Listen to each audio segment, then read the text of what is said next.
आपके बहुत से सवालात, जिनमें सबसे पहले एक ऐसे व्यूअर जिन्होंने अपना नाम नहीं बताया, लेकिन सवाल बड़े काम का। मेरा आपसे बेनज़ीर इनकम सपोर्ट प्रोग्राम के ऊपर एक क्वेश्चन है। मेरी राय में इसके दो नुकसानात हैं। एक नुकसान तो ये है कि बहुत सारे लोग जो काम करने के काबिल हैं, उनको जब ये फ्री में सपोर्ट मिलती है तो वो काम करने नहीं चाहते। दूसरी ये है कि बहुत सारी सियासी पार्टियां जो है वो अपना वोट बैंक बढ़ाने के लिए इस प्रोग्राम को भी यूज करते हैं। आप जरा इसके ऊपर थोड़ा सा रोशनी डालिएगा कि क्या ये प्रोग्राम वाकई जो हमारी पब्लिक है उसके लिए कोई फायदेमंद है, या कि सिर्फ ये हमदर्दियां समेटने और खामखा जो हमारी पब्लिक है उसको बेकार करने के लिए इस्तेमाल होता है। जी मेहरबानी।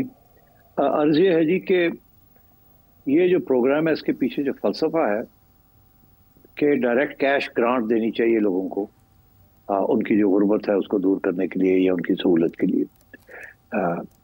और ये दुनिया में अब तस्लीम कर लिया है कि ये एक बहुत अच्छा तरीका है कि पॉवर्टी एलिविएशन के लिए, कि वो लोग जो एक दिन की रोटी भी नहीं खा सकते और जिनके जो हालात हैं बहुत ख़राब हैं और कोई रास्ता नहीं है, एम्प्लॉयमेंट मिलती नहीं है उनको, और तो उनके हालात बेहतर करने के लिए डायरेक्ट कैश ट्रांसफर्स, ये शुरू तो बेनज़ीर इनकम सपोर्ट से हुआ, मगर अब दुनिया ने इस मॉडल को एक्सेप्ट कर लिया।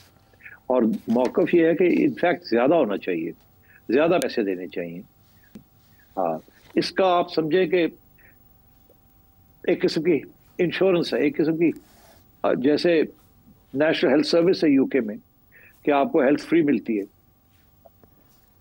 तो एक किस्म का अगर आप हेल्थ फ्री ना हो तो आपको पैसे देने पड़े अपनी हेल्थ के लिए। तो पाकिस्तान के अंदर तो ये पॉसिबल नहीं है। वो हेल्थ कार्ड वार्ड बनाने की कोशिश की, वो नहीं चला, उससे बड़ी घपले हो गए।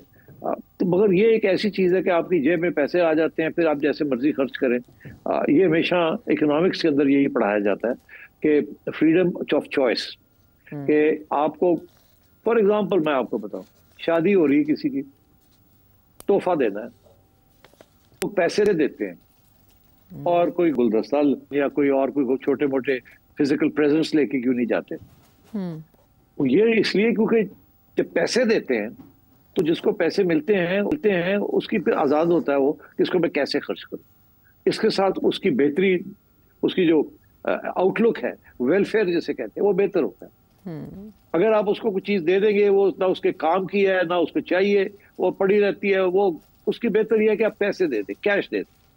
तो ये इसीलिए ये आपने देखा वो लिफाफा, शादी के ऊपर जो आता है लिफाफा, और आराम से लोग ले लेते हैं। This is the philosophy of the Benazir income support programme.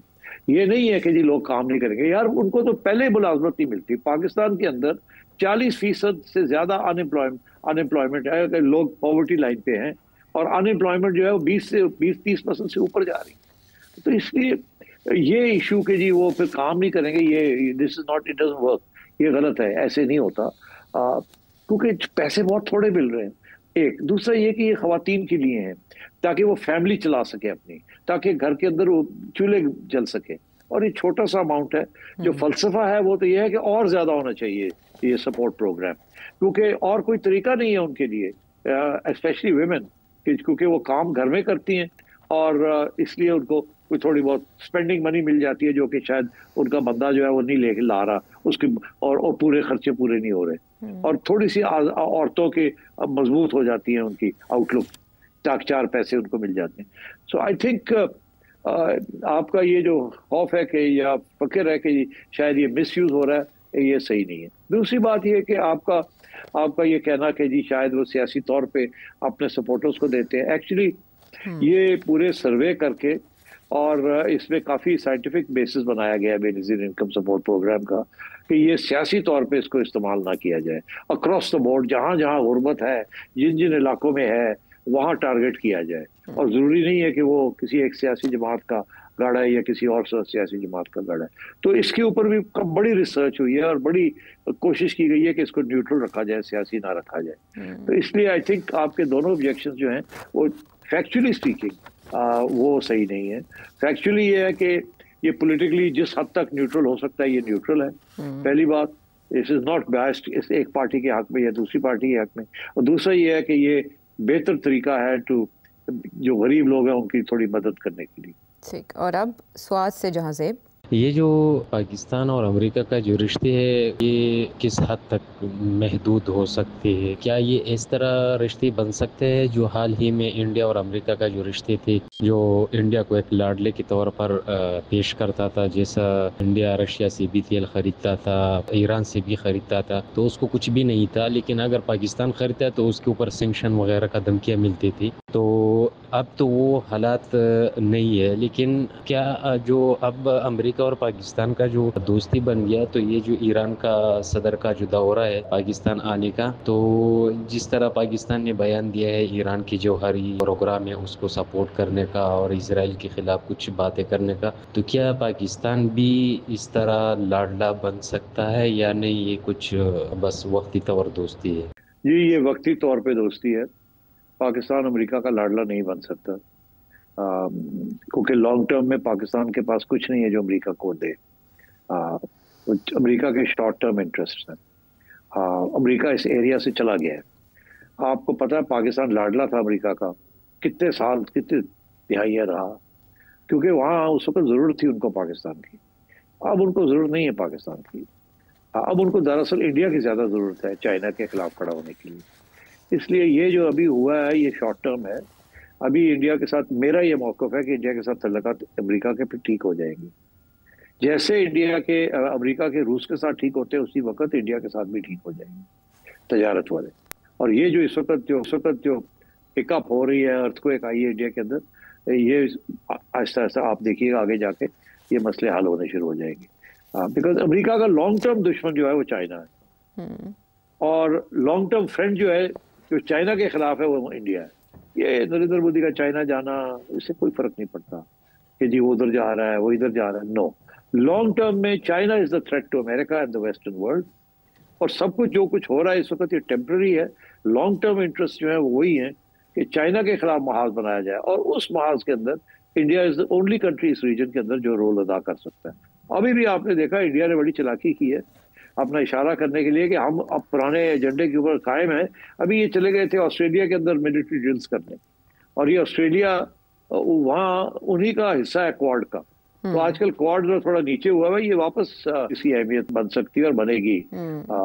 India basically अपने लेवरेजिंग थोड़ी ज्यादा कर रहा है कि ज्यादा इंडिया अमेरिका बुली ना करे, मगर इंडिया के इंटरेस्ट जो है वो अमेरिका के साथ ज्यादा है अब, और किसी मुल्क के साथ नहीं है। वो रशिया वाले इंटरेस्ट अब खत्म होते जा रहे हैं। रशिया तो अब third largest fourth largest power भी नहीं है। तो अब बेसिकली ये जो जंग हो रही है उसके अंदर इंडिया को साइड लेनी पड़ेगी, और न्यूट्रल रहना बड़ा मुश्किल हो जाएगा उसके लिए। और अब सवाल है दुबई से अरशद साहब का। अगर आपको मौका मिले इमरान खान से जेल में मिलने का, तो क्या आप जाएंगे? क्योंकि एक प्रोग्राम में आपने आयशा नाज और मजहर अब्बास को जाने के लिए मशवरा दिया। अगर उस लिस्ट में आपका भी नाम आ जाए तो आप जा सकते हैं कि नहीं जा सकते? इस पे थोड़ा आप बात करें। भाई क्यों नहीं, मेरा नाम लिस्ट में डाल दें, और अगर इमरान खान साहब ओके करते हैं तो I would love to go and see him. अपने फर्स्ट हैंड जाके देखें हालात क्या है, उनकी व्यूज क्या हैं। इससे बेहतर क्या हो सकता है एक जर्नलिस्ट के लिए। I would love to do that. और मैं ऑनेस्टली आपको बताऊं, मजहर अब्बास साहब जेन्युइनली बहुत ज़बरदस्त जर्नलिस्ट हैं, इंडिपेंडेंट जर्नलिस्ट है। वो अपनी राय जो है वो किसी से इन्फ्लुएंस नहीं होंगे। अगर उनको मौका मिल गया वहाँ जाने का और देखने का, तो he will give you a very good report, I am sure of it. लेकिन आपकी रजामंदी के बाद उम्मीद है कि कभी ना कभी आपका नाम आ जाएगा, और हमारे बजाय आप ही विजिट कर रहे होंगे। I would love to go. हाँ, खूब गुजरेगी जो मिल बैठेंगे दीवाने दो के मुस्ताक। बड़ा अरसा हो गया आपकी मुलाकात हुई इमरान खान साहब से, इसी बहाने हो जाएगी, फिर जेल के ऊपर आपका तबसरा भी छपेगा। आपको एक बड़ी इंटरेस्टिंग बात बताऊं जी, कहानी, जाके उस पे एंड कर दें आप जी। वो ये कि जब खान साहब इधर थे, जमान पार्क में थे, बिफोर ही वाज अरेस्टेड, तो मुझे फवाद चौधरी साहब का पैगाम आया कि आप मिलना चाहेंगे कि नहीं मिलना चाहेंगे इमरान खान को। अच्छा, ये आज मैं आपको बता रहा हूँ। हाँ। तो मैंने फवाद से कहा क्यों नहीं, मैं मिलना चाहूंगा। तो उन्होंने कहा अच्छा चलो मैं फिर इंतजाम करता हूँ। अच्छा। तो मैं देखता हूँ कि खान साहब, उसके बाद पैगाम आया कि खान साहब वांट्स, वो कहते हैं हाँ ठीक है मिल लें। अच्छा। मैं भी मिलना चाहूंगा। मगर हुआ ये कि पीटीआई के कुछ लोग हैं जो कि जिसे कहते हैं ना more loyal than the king, उन्होंने सूंघ ली ये बात और उन्होंने ट्वीट करने शुरू कर दिया कि सेठी बेग कर रहा है कि मैं इमरान खान को मिलूं, और इमरान रजामंद नहीं है। तो सेठी जो है वो मिन्नतें कर रहा है। तो फिर मैंने कहा कि यार रहने दो, फिर अगर तुसी इस तरह करना है, मैंने कोई मिन्नत नहीं की, तो आपकी तरफ से मुझे आई थी कि आप मिलना चाहेंगे कि नहीं, तो मैंने कहा हाँ। तो आप ये पीटीआई वाले फिर शुरू हो गए हैं, इनको जो मौका मिलता है वो किसी चीज को चलने नहीं देते और कोई ना कोई कंस्पिरेसी थ्योरी उसमें डाल देते। तो then I said to Fawad, ऐसा यार रहने दो, मैं ਅਸੀਂ गंदे ही चंगे, ਅਸੀਂ दूर बैठे चंगे हैं। चले, माजी में फवाद चौधरी साहब थे, अब तो राजा साहब है, सलमान अकरम राजा साहब, वो तो करवा सकते हैं इंतजाम, नाम आपका। वो बेचारे खुद नहीं मुलाकात कर सकते तो मेरी कितने कराएंगे। चले, बहरहाल ये आइडिया कर देते हैं फ्लोट कि कभी ना कभी तो सेठी साहब की हो जाएगी मुलाकात। पाकिस्तान तहरीक इंसाफ के लिए ऐसे दिन कब आएंगे ये देखते हैं, वक्त पर मुनहसर है।